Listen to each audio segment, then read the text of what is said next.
Videos like this, which you're about to watch, take a lot of time, a lot of money, and a particular set of well-honed skills in order to make. Well, that's why I am glad to say that Skillshare is the sponsor of this video. Skillshare is the all-in-one learning platform with thousands of courses ready for you to take and learn something new. I made this video and the previous 2 installments using a lot of the skills I learned from Skillshare courses, in particular the courses of Jordi Vanderput. His courses on After Effects as well as lighting and cinematography were extremely helpful in me actually making this video as good as it ended up being. And I'm constantly taking more courses from him and other creators in order to make them even better. If you are a content creator or an aspiring content creator, then Skillshare is a very valuable resource for you to learn all the things you need to make your content better. But even if you're not a content creator, it still has a lot of useful stuff for you to learn. They have courses on cooking, dieting, weight loss, and a whole bunch of other stuff as well. Whether you're still cooped up inside from lockdowns, or are getting ready for the post-lockdown economy and want to make yourself a more valuable worker, then Skillshare is definitely the place you should check out. And it's one of the best deals in terms of learning platforms out there, it being basically under $10 a month for a subscription. You could also get a year-long subscription for about $100. This is the subscription I use. I was a subscriber to Skillshare long before they started sponsoring my videos, and I'll continue to be a subscriber after they're done. And because of that, Skillshare is giving all of you guys a special offer.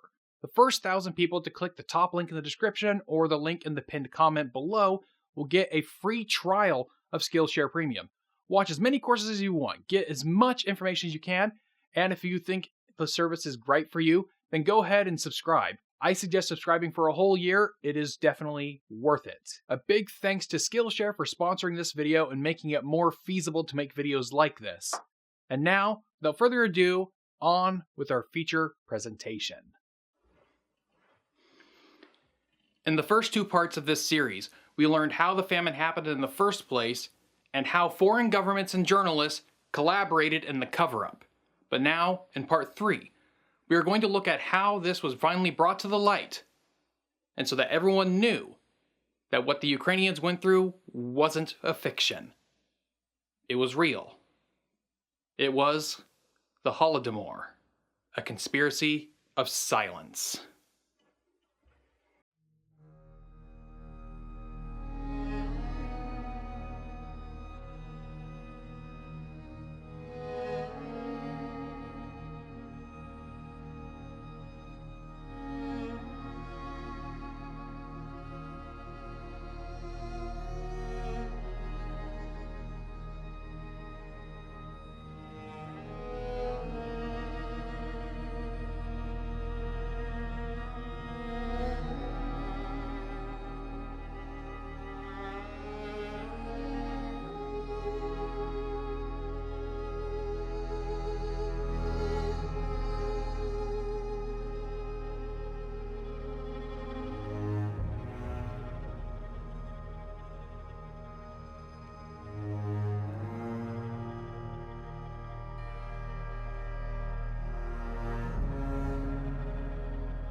The communist philosophy that the end justifies the means has caused pain out of all proportion to the pitiful social progress communism's achieved.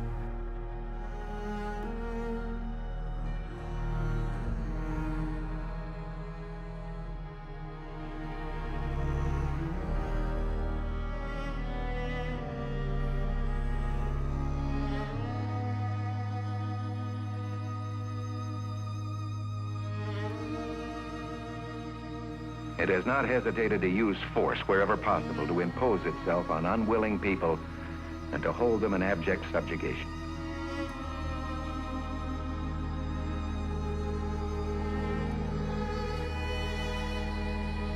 Communist conspiracy is a deliberate and predictable plan of action to subvert the world. In the traditional motion picture story, the villains are usually defeated. The ending is a happy one. I can make no such promise for the picture you're about to watch. The story isn't over. You and the audience are part of the conflict. How we meet the communist challenge depends on you.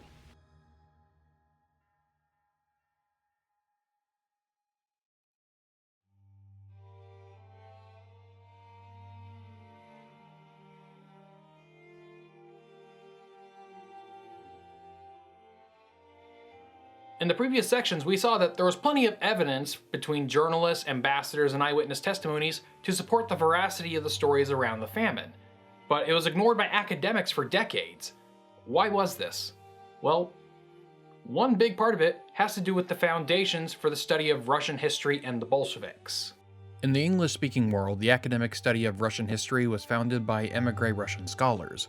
Its practitioners tended to internalize the prejudices of pre-revolutionary Russian opinion, which generally held that Ukrainians were not to be taken seriously or that they were separatists and traitors from the Russian motherland. Despite a clear link in Soviet ideology under Lenin and Stalin between what was called the nationality question and the peasant question, Western scholarship has persisted in treating each separately. The main intellectual reservoirs from which Soviet history flows are Russian history and Soviet politics. Both developed a strong Russocentric bias. The biggest difficulty early on was getting Soviet scholars to admit that there were problems with the collectivization under the 5-year plans, much less that some of these problems were intended towards genocide, and this was especially the case under Stalin. Even some defectors weren't willing to place the genocide accusation against Stalin, such as Viktor Kravchenko, a Ukrainian who defected to the US during the war. He wrote a memoir, I Chose Freedom, in 1946, with Eugene Lyons, one of the American journalists who helped cover up the Holodomor. In it, he describes the pitfalls of collectivization, but he doesn't go so far as to claim it was a deliberate policy. The mark was missed again in 1948 with a booklet published by V.S. Mertzalov, who portrayed the famine as a Russian tragedy rather than a Ukrainian one. In 1949, we see a Russo-American economist, Naum Jasny, write about farm collectivization in The Socialized Agriculture of the USSR, Plans and Performance, which angered many of his contemporaries who usually praised collectivization. He refers to the famine, but stops short of blaming it on deliberate policy. However, he does give a death toll estimate of 3.5 million, which is fairly close to the academic consensus today of between 3 and 4 million. Another reason the famine was largely ignored has to do with how the eyewitness testimonials sounded a little too polemic for the taste of professional historians in the West. Non-Soviet Ukrainians who dedicate themselves to the history of their nation tend to be motivated, above all, by a deep love of their people, culture, and national past. Occasionally, national pride has stood in the way of an objective portrayal, but this is hardly a characteristic unique to any single people. Still, the very fact that the bias operating in some Ukrainian historiography is so very different from that of Sovietology makes it all the more valuable in a field where objectivity is the ultimate end. We see examples of this popping up in the 1950s, with The Black Deeds of the Kremlin published in 1953 and The Ninth Circle published in 1954 by Ukrainian groups. But even these didn't claim that the famine was intentional, but rather pointed out that once Stalin knew the results of the policies, he did not reverse them.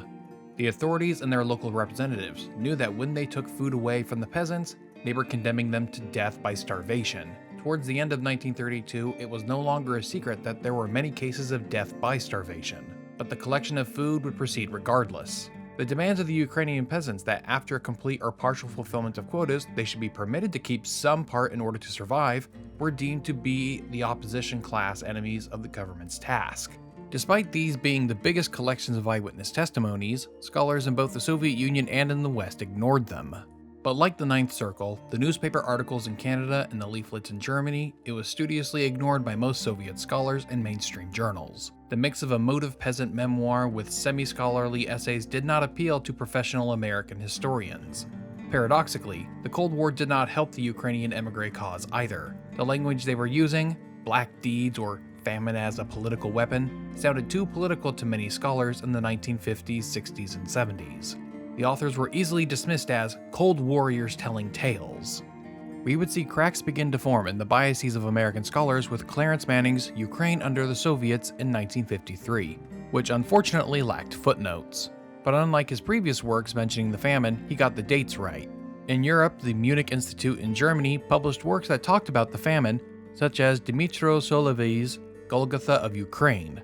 Solovey was a Ukrainian expat who fled during the war. His work was notable among Ukrainian émigrés because he mostly cited non-Ukrainian sources, and blamed Soviet national policy for the famine. He estimated a death toll of about 4.8 million deaths, which is even closer to the modern consensus than Naum Jasny. The Munich Institute would also publish a book in 1958 by Fedor Pegito, which went so far as to claim that the famine was intentional.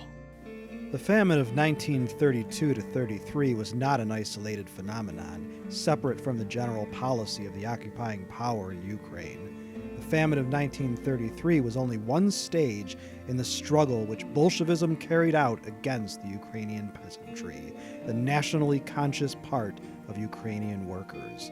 In the Kremlin palaces was created the plan for the greatest terrorist act in the history of humanity, the plan to organize a massive, artificial famine throughout the entire Ukrainian SSR and in the Kuban, territories populated by Ukrainians. Another Ukrainian defector, Fedor Belov, was a former chairman of a collective farm, who was conscripted into the Red Army as a punishment for his farm not fulfilling its quota. In his 1955 memoir, The History of a Soviet Collective Farm, he not only recounts stories of the Soviets requisitioning grain and stealing food from homes, but also of peasant resistance. In the search for surpluses, everything was collected. The farms were cleaned out even more thoroughly than the kulaks had been.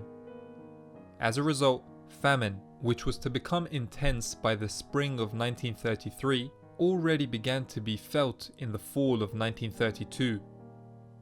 The famine of 1932-1933 was the most terrible and destructive that the Ukrainian people have ever experienced. The people died like wild beasts, ready to devour one another. No matter what they did, they went on dying.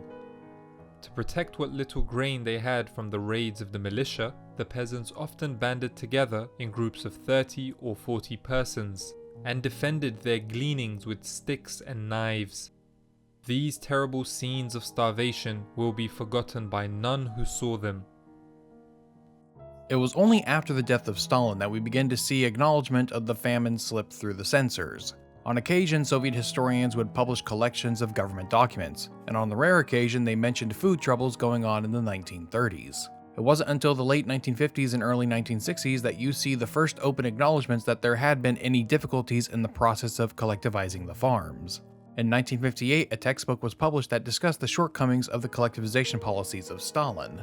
In addition to this, in Ukraine, serious distortions in carrying out the grain procurements were observed. Collective farms which were able to fulfill the procurements plan were given supplementary plans in order to make up for the shortcomings of other collective farms.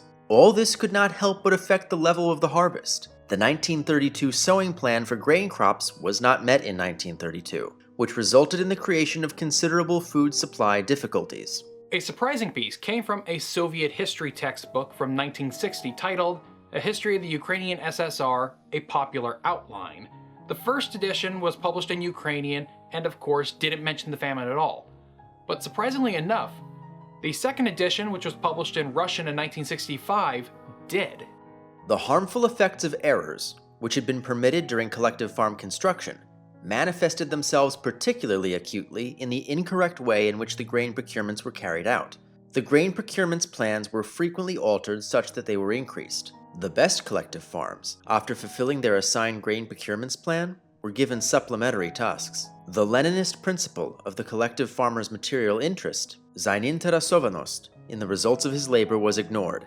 All this led to the fact that in Ukraine, in the spring of 1933, acute food supply difficulties arose. But old habits die hard. One Soviet scholar, V.V. Bondarenko, published an article in 1957 that blamed the food shortages on poor leadership from the local parties. Or in 1965 when M.T. Kutz described the famine as an acuteness, and blamed said acuteness on unfavorable meteorological conditions, which is a line that many deniers still hold today. When trying to explain the disparity in Ukrainian population numbers compared to others impacted by the famine, Soviet historians argued that it was because some Ukrainians started identifying themselves as Russian instead. Of course, all Soviet historiography is subject to the dictates of party-mindedness, especially when dealing with the Soviet period. Those who control the Soviet present also control the official past, and the Soviet Clio is ever the servant of politics. When exposing Stalinist excesses was the official watchword, there were times when the excesses were allowed to include not only the violence committed against members of the elite, but also against broader segments of society. But this was always the exception. there was still trouble in getting academics in the West to acknowledge the historicity of the famine. In 1958, the Institute for the Study of the USSR in Munich published numerous articles that talk about collectivization, but don't mention the famine in Ukraine. There was also a lack of curiosity among Americans who cover Soviet agricultural policy, such as the works of Roy Laird and Merrill Feinsod. And even worse, there were those who, although downplaying or denying the famine, also sought to apologize for Stalin, such as Theodor von Lau. Von Lau attempted to place Stalin's terror into a context in which overweening ambition and vast human sacrifice for political ends have been accepted as legitimate policy. He argued that a full consideration of the factors that produced Stalinism would allow us to dismiss it as an ominous symptom of an age, and that doing so may help to change the attitudes and even policies.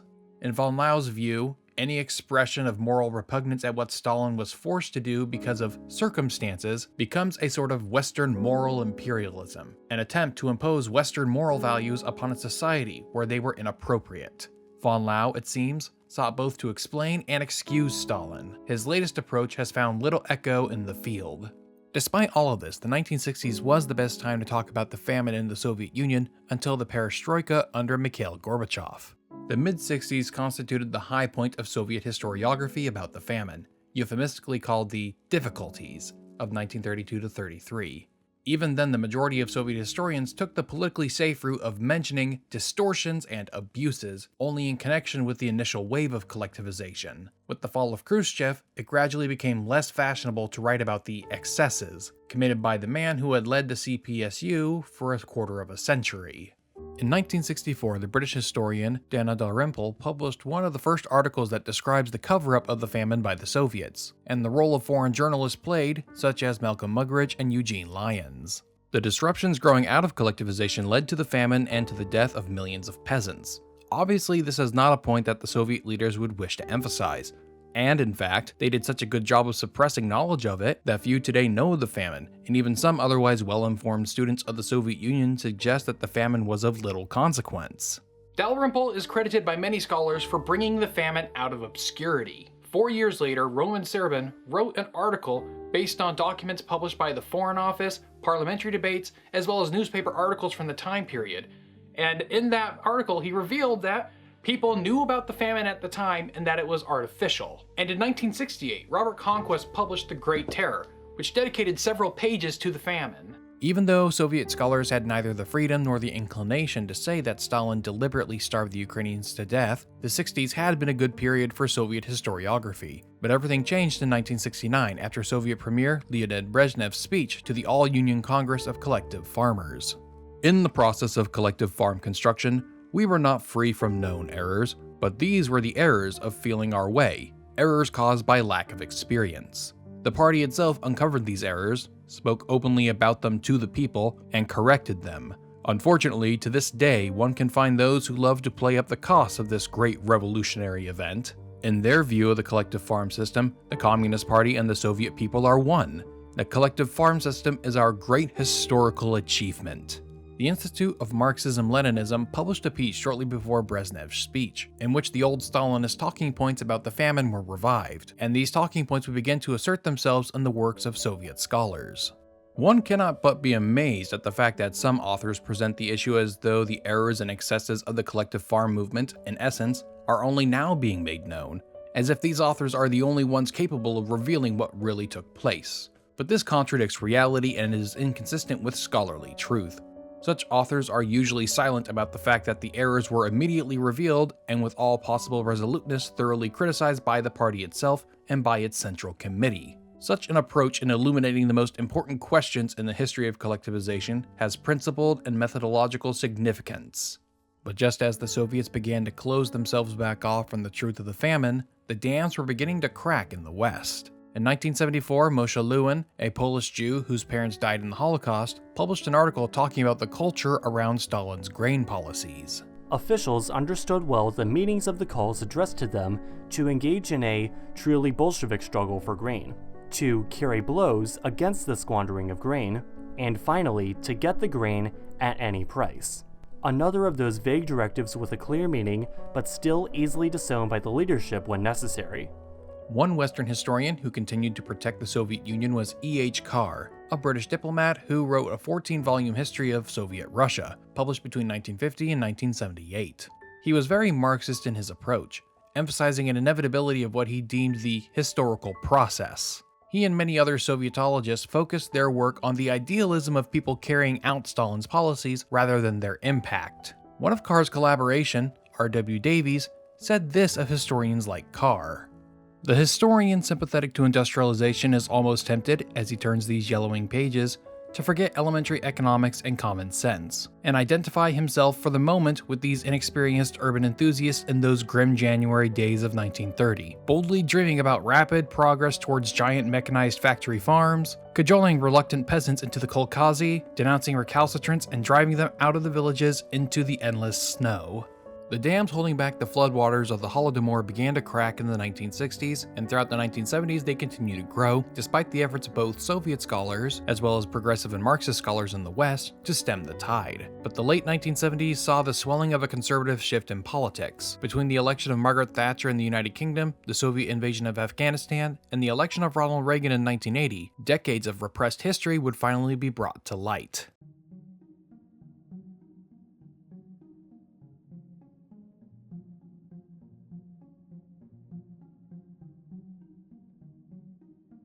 Although the dam broke at the turn of the decade, we have to go back to 1970 to fully understand how it happened. Since the 1930s, Ukrainian expat communities, especially in the US and Canada, tried to raise awareness of the famine, but journalists, academics, and politicians rejected it as right-wing propaganda. But over time, more and more people in those classes, and eventually outside those circles, began to recognize and acknowledge that it happened. And it only did so because Ukrainian communities kept talking about and kept the story alive outside the Soviet Union. As they became more socially established and economically prosperous, they were able to fund their own publications and institutions to research and publish materials on the famine. Back in the Soviet Union, Ukrainian intellectuals had tried reviving Ukrainian cultural identity in the 50s and 60s, but they were always repressed by Moscow. But by the 1970s, Ukrainian dissidents learned how to contact the BBC and Radio Liberty. 1970 saw the establishment of the Harvard Series in Ukrainian Studies, which republished older materials about Ukrainian history. This was followed by the establishment of the Harvard Ukrainian Research Institute in 1973, which focused on new original scholarship around Ukrainian history. At last, the process of disentangling Ukrainian history from that of Russia had begun in American academia. In 1980, a Polish academic teaching at the Canadian Institute of Ukrainian Studies in Alberta published an article in the Journal of Ukrainian Studies, Collectivization in Light of Soviet Historiography. In this article, he emphasized the need for Western scholars of Ukrainian history and of the famine to look at the Soviet historiography, because it provided missing details that brought to life truths that the Soviets never could, nor ever would, admit to. In the 1980s, however, Western research made it impossible for the Soviets to ignore the famine. It was first revived in the consciousness of Soviet diplomats. Soviet representatives in the West, who periodically were confronted with the issue, felt obliged to answer questions raised by Western scholars. On April 28, 1983, the Soviet embassy in Canada issued a press release on the so-called famine in Ukraine, which had denied that there had been a famine, but only difficulties, mainly because of drought. Despite the fact that the majority of Ukrainian peasants had enthusiastically supported collectivization, the embassy claimed wealthy peasants, called kulaks, had opposed it and committed acts of terrorism and sabotage. Of course, many families were badly affected. Some did suffer, especially those whose villages or sons were murdered by kulak bandits. Some villages felt a terrible strain after their grain reserves were burned or cattle poisoned. Nevertheless, the whole picture in the Ukraine was not that of a nearly complete collapse with a smell of a nationwide tragedy, as it is portrayed by the most zealous of anti-Soviet writers in the media in Canada. On the contrary, the atmosphere of vigorous work and unparalleled enthusiasm prevailed as the nation embarked on the great economic and social programs. Whenever the famine was brought up at the UN, Soviet representatives would clarify it as alleged famine, and then accuse those who talked about it as spreading Nazi propaganda. Soviet academics began moving hard into the denialist direction in the 1980s, as Cold War tensions rose.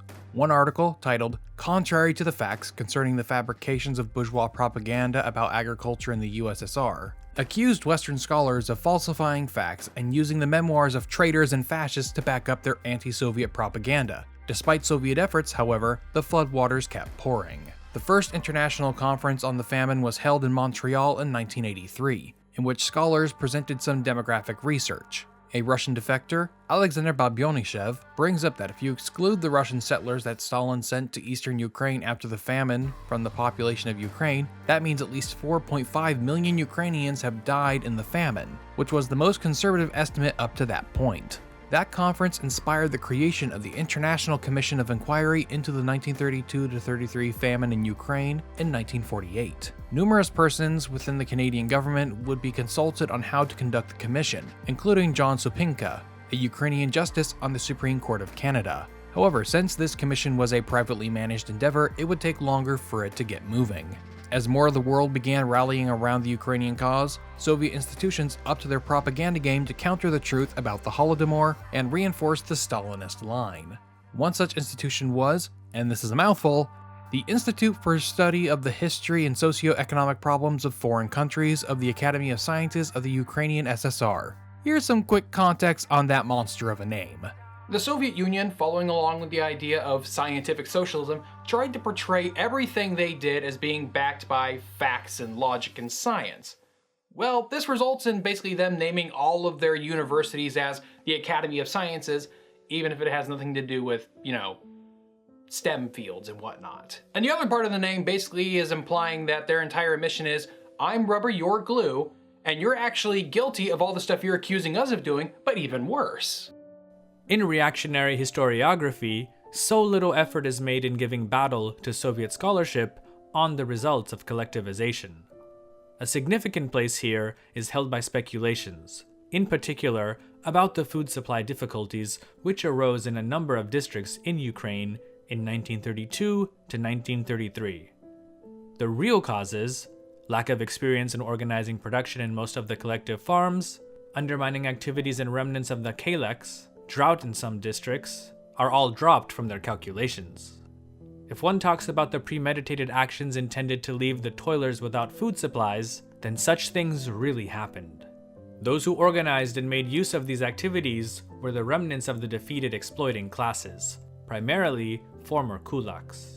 You also have Russian and Soviet scholars claiming that Soviet studies programs in the West were actually designed as tools for psychological warfare against the Soviet Union. The policy of American imperialism in the 80s is characterized by new attempts to distort vulgarly the values of real socialism. The ruling circles of the USA and their ideological propaganda apparatus have recently intensified their attacks on the economic development of our country as a whole, and of our republic in particular, to discredit the agricultural situation in Ukraine, a new step in the escalation of the psychological war and the intensification of its interference in the internal affairs of the USSR, is the provocative and hysterical campaign in Washington in connection with the food supply difficulties which took place in the 1930s in Ukraine. At this point, there are still Western scholars defending the moderate line of Soviet historiography from the 1960s, such as Australian scholar Stephen G. Wheatcroft, who in 1985 depicts the famine as nothing more than a problem of policy. While not dismissing the significance of peasant volition and the lack of material incentives, or the effect of the weather, I conclude that by 1932 it was the very critical shortage of traction power, particularly in Ukraine and the southern production region, that was of most significance. There were bound to be delays in carrying out the major harvesting, winter harvesting, and winter sowing campaigns upon which fate or arable production was highly dependent. The upcoming U.S. Commission had this to say about Wheatcroft. Such a gross misstatement of the historical problem is analogous to studying the problem of theft from the standpoint of the thief who has trouble finding enough to steal. Another big blow was made in the West with the documentary Harvest of Despair, which aired on Canadian public TV in 1985. The documentary had interviews with people such as Malcolm Muggeridge, who had witnessed the famine and participated in the media cover-up. American television stations initially refused to air the documentary because it was too, and I quote, right-wing. It would eventually be aired as part of an episode of Firing Line with William F. Buckley, and would feature a debate between Buckley and Robert Conquest against Christopher Hitchens and Harrison Salisbury, another Soviet historian. The documentary caused such a stir that representatives of the Soviet government had to respond to it specifically. A former Soviet representative to the UN would do so in a 3-day radio broadcast in which he said, "The notorious thesis about the artificial famine in the Soviet Union is being used by the propaganda services in the USA in order to divert the attention of its own population from their own difficulties. It was not by chance that the start of the anti-Soviet campaign coincided with an acute exacerbation of the food situation in the USA itself. Attempts to speculate on historical events of 50 years ago to whip up anti-Soviet hysteria and encourage hatred for our country has turned out to be without prospects. But just as in the past, so now also, all this will gradually die down. Later that same year, the US Congress set up its own commission, chaired by Florida Congressman Daniel A. Mica, to investigate the famine, the purpose of which was to conduct a study of the 1932-33 Ukrainian famine in order to expand the world's knowledge of the famine and provide the American public with a better understanding of the Soviet system by revealing the Soviet role. It would deliver its findings to Congress on April 22, 1988, which was a major source for these videos.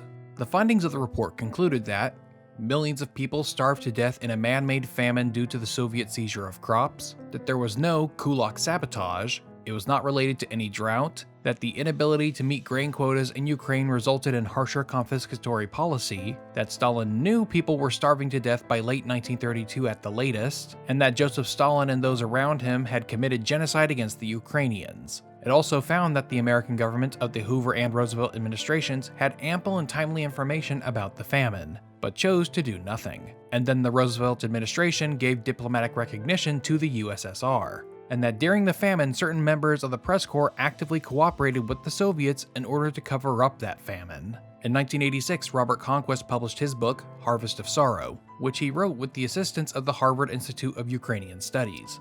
A pre-publication version of the book served as a blueprint for the Harvest of Despair documentary the year prior. Before its publication, representatives from the Ukraine SSR asked Harvard to not publish the book. In exchange for not publishing it, they were offered access to the Soviet archives, but Harvard refused. The reason for this was quite simple.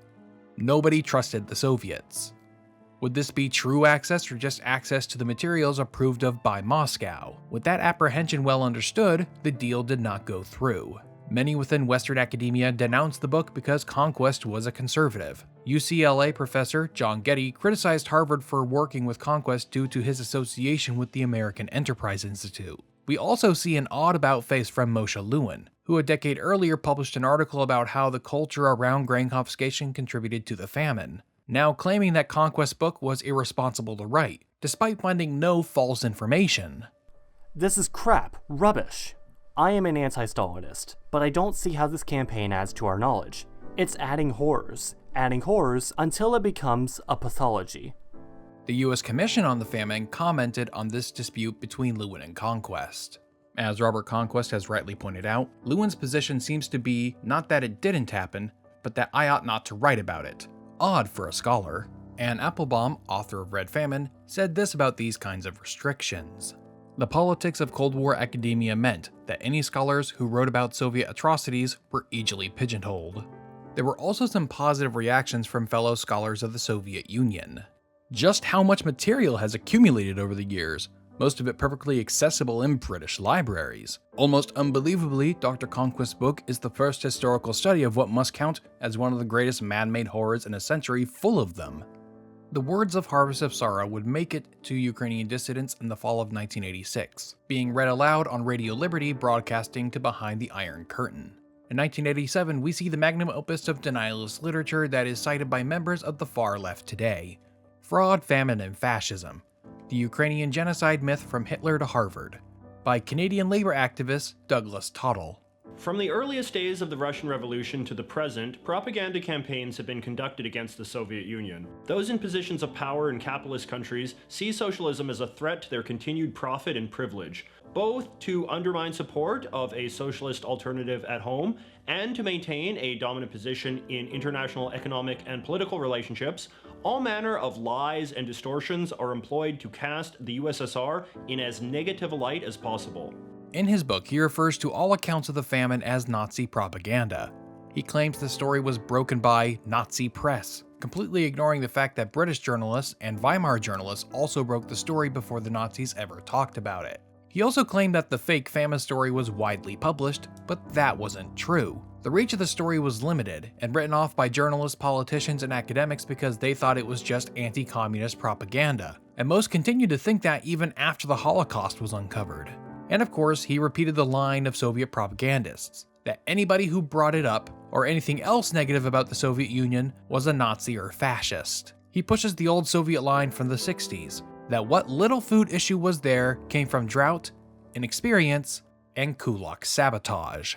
Throughout the famine genocide campaign, however, the factors of drought and sabotage have been ignored, denied, downplayed, or distorted.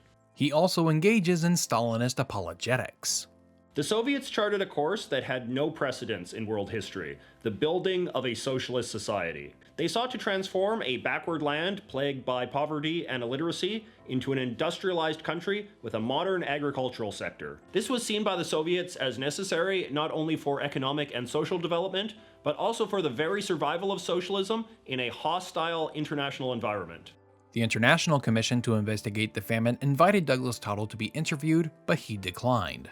When they examined his book, they found it contained information that no normal person and very few academics would have had access to. This has led many to believe that Fraud, Famine, and Fascism was not written by Tottel. Some believe that it was actually written by Soviet propagandists for an American audience, and that it was given to Tottel via contacts in the Communist Party of Canada. Another explanation is that Tottel was reached out to write such a book, and the Soviets provided him with materials. Either way, Tottel's work seems completely dependent upon Soviet propaganda rather than any scholarship on the famine. In 1987, the Ukrainian Communist Party created its own committee to investigate the famine in order to counteract the American Commission. To do this, the party historians were given access to Soviet archives. They were expecting a perfectly reasonable explanation for what happened, but they didn't. Rather, what they found was more evidence of what was being said in the West. But not just that. They found the explicit orders of Joseph Stalin asking for more food and grain to be confiscated from Ukraine, knowing full well how bad the famine was in Ukraine. They discovered that Stalin knowingly made the famine worse, that the famine was not just man-made, but intentional. It was a genocide. Now, despite having this evidence, they couldn't just come out and declare it was a genocide. The party leaders and the historians would quickly find themselves disappeared if they did. This had happened to people over the decades even after Stalin's death. But this was also the era of perestroika, so they took a chance. The head of the Ukrainian Communist Party, Volodymyr Skrbitsky, in a speech commemorating the 70th anniversary of the October Revolution in 1987, officially stated that the famine did happen and that it was the fault of Stalin's grain procurement policies. He stopped short of labeling it as a genocide, but this was the highest level official within the Soviet Union to ever admit that the famine was real, and the fault of Soviet policy. The committee that was put together to research the famine ceased to function after the announcement, but Ukrainian historians continued searching through the archive for more information. They put together a collection of documents about the famine, and the Communist Party of the USSR approved it for publication in February of 1990. After the fall of the Soviet Union in 1991, the archives began to open up to the world, and at that point, it could no longer be kept secret. In the time since then, Ukrainian demographers have been able to do more research into the famine and discover its costs. Unfortunately, we will never know the exact death toll, but the Ukrainian demographers have estimated between 3 and 4 million died in Ukraine alone during the famine, based on birth and death records. Unfortunately, we can't fully account for the true number of deaths due to records being edited to hide starvation, and in some cases, death records being deliberately destroyed to hide the evidence. But at last, the ultimate truth of the famine is out. After decades of being gaslighted by Soviets, journalists, politicians, and academics, they were finally being heard. No longer were their stories just right-wing propaganda, but verified facts. The suffering they endured was real, and the men responsible got away with it. The Ukrainians would win their battle for posterity. But unfortunately, despite all of this, the Holodomor is still impacting Ukraine today.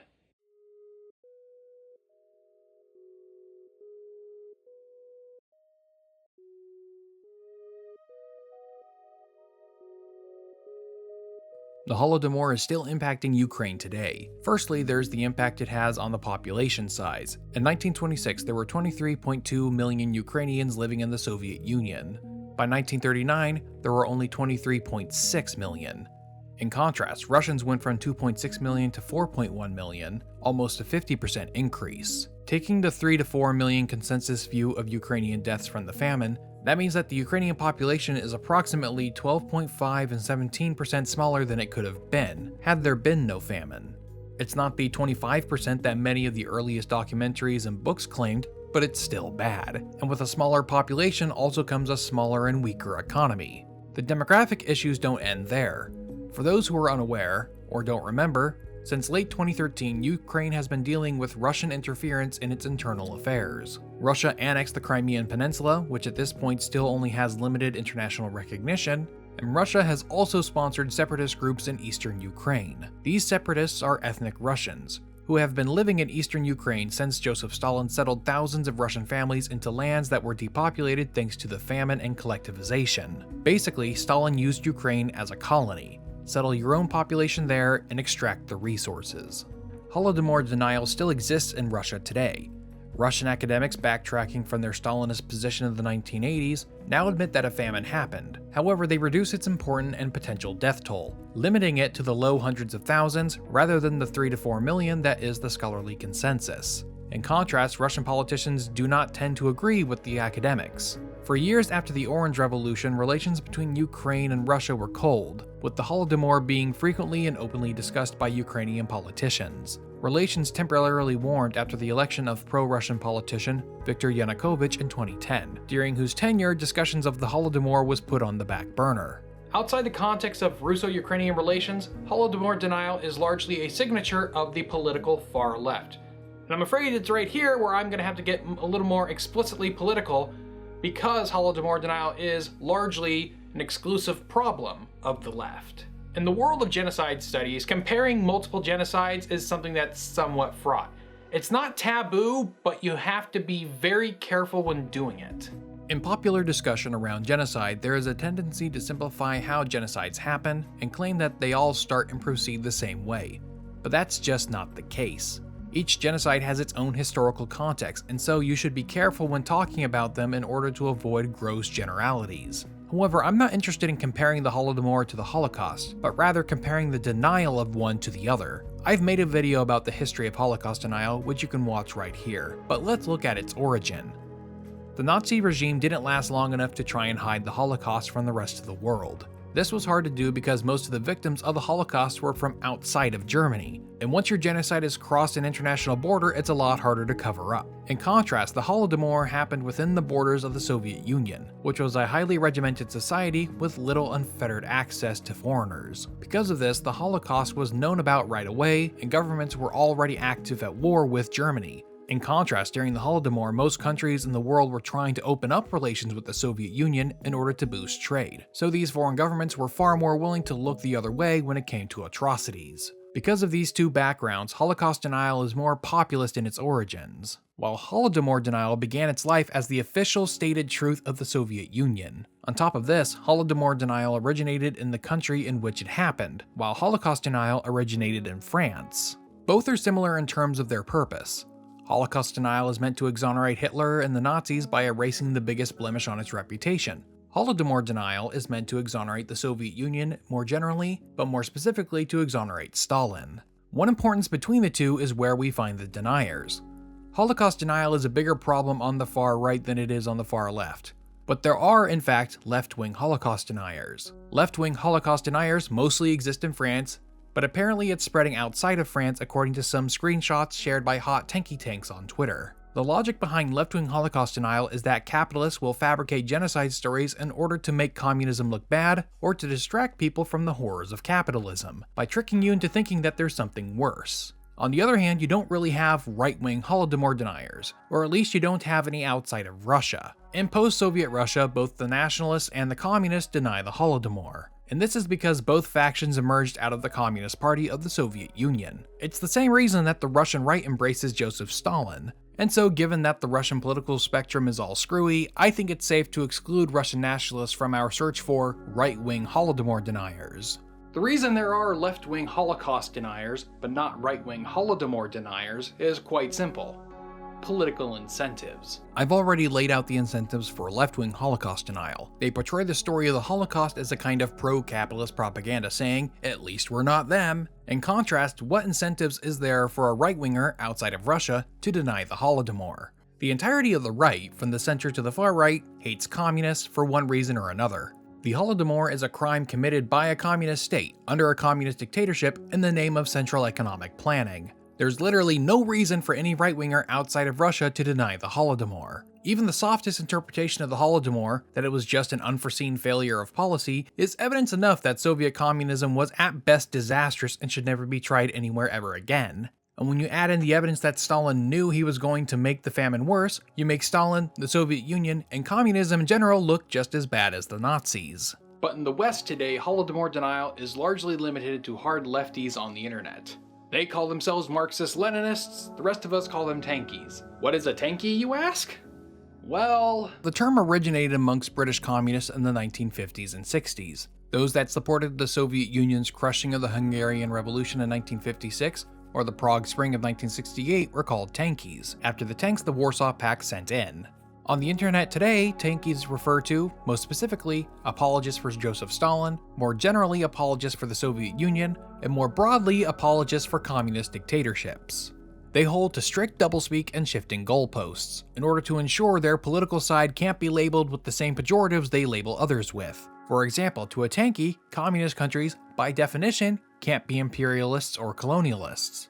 If they do something that looks like imperialism or colonialism, it either magically becomes not imperialism, or the country wasn't really communists, even if every other box is checked. Now, similar to neo-Nazis, tankies make up a minority of the modern political left in most countries. And before you ask, trying to tabulate which side has a bigger or more problem with their respective crazies is kind of a fool's errand to try and tabulate that. And you're better off just equally condemning both sides in this case. But this is where some on the non-extreme left become somewhat problematic. There are some members of the left that, although they themselves are not tankies, are quite soft on them. Certain content creators online, such as Re-Education or David Parkman, have both talked about tankies in a way that, although not endorsing their positions, have made it clear that they would rather have them on their side than risk pushing them to the far right in any attempt to reform them. And this isn't an uncommon attitude. And outside the realm of the internet, the Bernie Sanders campaign had a real problem with tankies in its ranks, a phenomena also seen back in the 2016 campaign.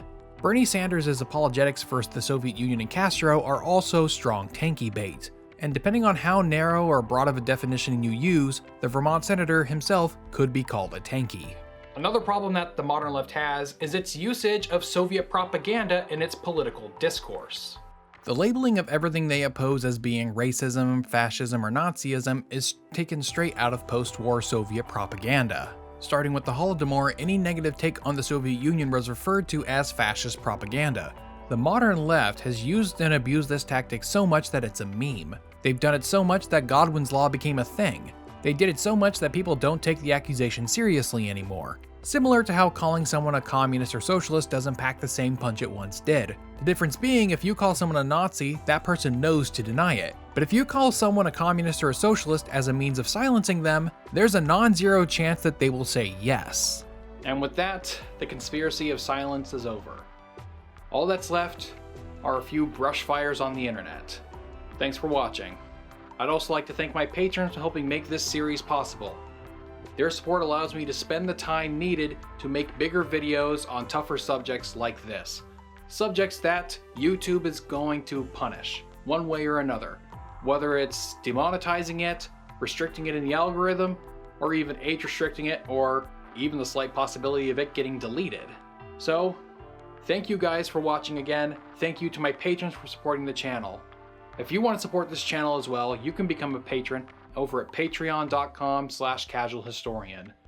You can also look down in the description, where there are numerous other ways to support this channel, such as through PayPal donations, buying merch, or you could even buy something through an Amazon affiliate link. If you like this video and would like to see more from this channel, make sure you click that subscribe button and hit that bell icon to turn on notifications.